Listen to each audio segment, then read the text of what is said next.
In this video, I'm going to show you how to print back-to-back in WPS Office. Now, the first thing you have to do, you want to go to the top left in your document and you want to click on this printer button. And what this does here, it's going to open up your printer. As you can see the name of it, stuff like that. And here you can, of course, set all your printing options. You have a bunch of different things over here. And what's the most important part here is where you actually find the double-sided print or the duplex or whatever it's called. So usually that's going to be located over here on the right hand side. So as you can see, it says duplex, and then you can select what it says. So for example, flip on long edge, because my printer is not automatic, so it can't actually do this automatically. I will have to flip the pages manually to be able to do a back-to-back print.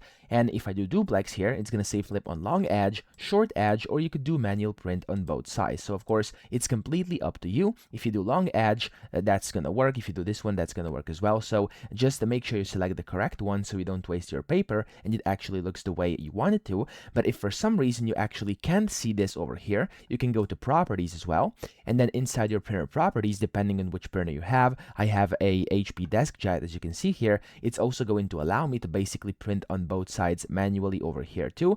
And then I can go ahead and select if I want to flip on long edge or short edge. And yeah, of course, it's going to be different if you have a different printer, but all the printers will have this option that will allow you to basically print back to back. Just some of them are going to, of course, be manual and some of them automatic. So search for either this duplex over here, click on it, and then from here select how you want to flip it, or go to properties of your printer and find it in here. Usually it's going to be inside the first settings you can see when you open this. So that's how to do it. Then press OK and you're good to go. Now, I hope this video helped you out. If it did, please subscribe to the channel and help me out as well.